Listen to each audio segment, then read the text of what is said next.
ఈ యొక్క ఉద్యోగులు రాజకీయ పలుకుబడితోటి నిన్న కూడా స్థానిక ఎమ్మెల్యే గారిని కలిసి కూడా వీళ్ళు వినతిపత్రం అందజేయడం జరిగింది. ఎట్టి పరిస్థితుల్లోనైనా ఈ యొక్క బదిలీలు ఆగిపోతే మాత్రం బీజేపీ పార్టీ తరఫున భారీ నిరసన కార్యక్రమం జరుగుతుంది. మరియు కాంగ్రెస్ పార్టీ భారీ మూల్యం చెల్లించుకోక తప్పదని ఈ సందర్భంగా మేము హెచ్చరిస్తా ఉన్నాం. యాదగిరిగుట్ట దేవస్థాన ఉద్యోగుల బదిలీల విషయంలో ప్రభుత్వం తాత్సారం చేస్తున్న విషయమై ఈరోజు మేము ప్రెస్ మీట్ ఏర్పాటు చేయడం జరిగింది. ఎందుకంటే గత ప్రభుత్వం పైన విమర్శలు చేసి ఎంప్లాయీస్ ఎప్పుడు ఇక్కడనే ఉంటారా అన్నట్టు మేము రాగానే ఉద్యోగ బదిలీలు ఉంటాయని చెప్పేసి కాంగ్రెస్ ప్రభుత్వం గతంలో చెప్పింది. కానీ వాళ్ళ అధికారంలోకి వచ్చి 8 నెలలు అయినా కూడా ఈ యొక్క ఉద్యోగుల బదిలీలనే లేవు. గతంలో ఏఈఓ చంద్రశేఖర్ మరి కొంతమంది ఉద్యోగులు బదిలీ అయినారు. కానీ ఇప్పుడున్న ఉద్యోగులు ఇక్కడనే నియామకమై రిటైర్మెంట్ కూడా ఇక్కడనే అవుతున్నారు.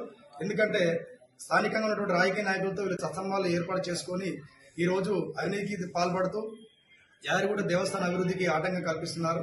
అంతేకాకుండా వీళ్ళు తెల్లారులేస్తే హైదరాబాద్ నుండి గుట్టకు అప్ అండ్ డౌన్ చేస్తున్నారు. వీళ్ళు నివాసం ఉండడానికి ఇష్టపడని యొక్క యాదగిరిగుట్ట మీరు ఉద్యోగం చేయడానికి మీకు ఎందుకని చెప్పేసి ఈ సందర్భంగా ప్రశ్నిస్తా ఉన్నాం. దీంతో పాటు వీళ్ళ కుటుంబ సభ్యుల పేరుతో కంపెనీలు ఏర్పాటు చేసి దేవస్థానం కాంట్రాక్టుల్లో వీళ్ళు భాగమై ఈ రోజు అవినీతికి పాల్పడుతున్నారు.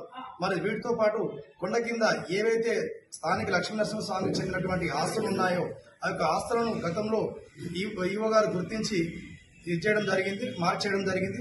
అయితే ఆ గెజిట్లో ఉన్నటువంటి ఆస్తులను వీళ్ళు స్వాధీనపరచుకోవడానికి కూడా ఈ రోజు వీళ్ళు వెనకడు వేసే విధంగా వీళ్ళ వ్యవహారం ఉంది. ఎందుకంటే రాజకీయ నాయకులకు వీళ్ళ భయం కాబట్టి ఆ యొక్క ఆస్తులను వీళ్ళు స్వాధీనపరచుకునే విధంగా వీళ్ళు ఏమాత్రం కూడా చర్యలు తీసుకోవడం లేదు. దీని విషయాన్ని మేము పూర్తిగా ఖండిస్తున్నాం.